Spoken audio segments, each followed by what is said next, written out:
She only spotted the police officer sitting behind her after she recommended driving out illegally. After hearing everything, he got up and approached her.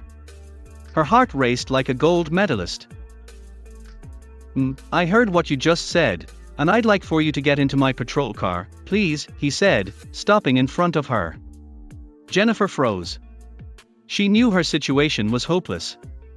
Royal Oak's Jennifer Williams lived quietly.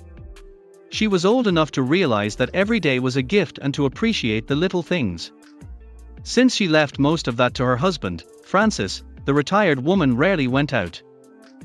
Francis married her 40 years after meeting in a Chicago diner.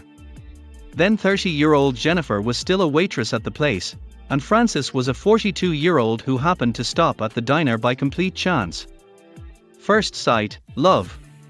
Francis, a psychologist, saw Jennifer's beauty while getting coffee.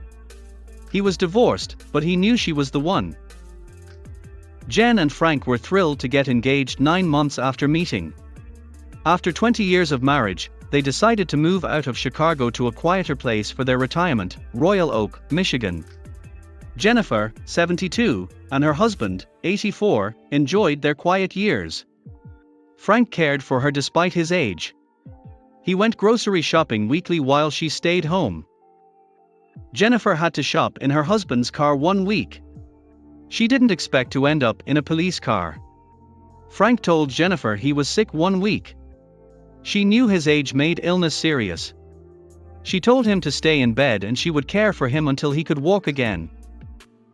If you like my videos, don't forget to like or subscribe. Thanks in advance. Frank tried to talk Jennifer out of it, but she was adamant that she could do the things he normally did for just 1 week, most notably driving to the grocery store. Only that she hadn't driven in nearly 5 years. They never indulged. They retired at 60 but knew their pension would only last if they lived modestly. The shopping list was short. Milk, eggs, garlic, cheese, and bread sufficed. Frank would never have let his wife go to the grocery store if he knew his car was broken. Frank disliked flashiness. He never drove expensive cars as a psychologist.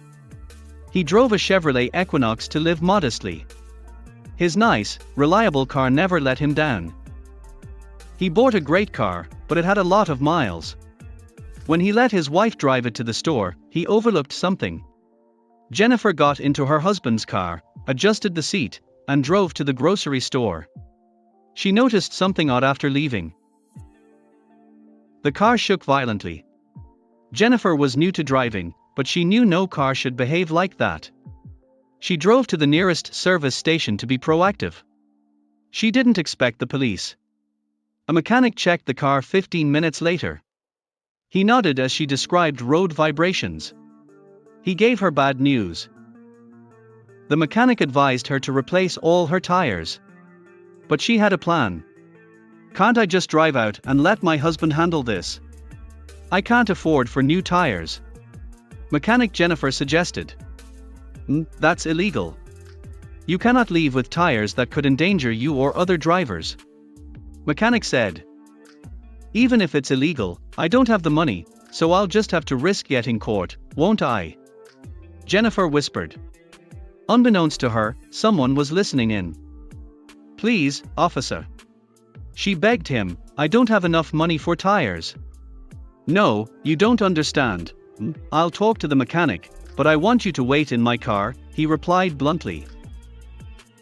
She reluctantly followed the officer into his car, but he let her in the front. What happened? She remained confused. After the police officer saw them shake on something, the mechanic walked back to his vehicle with a cold face. She worried her situation had worsened. Officer Callahan introduced himself at the car. He informed her of his mechanic deal. She never forgot it. "Everything's covered." Mechanic and I agreed. Callahan stated, "I've paid for all your tires, and he'll throw in an oil change on the house." Jennifer cried. A kind act. Would she get home to tell her husband? She discovered she was still in a police car. Callahan told her everything. He and his co-workers drove her home while the car was being serviced. He offered to return her when the car was ready. Jennifer couldn't believe her luck, but she knew her husband wouldn't mind when he heard about the free tires and oil change. Thanks for watching. I'll see you again in the next video.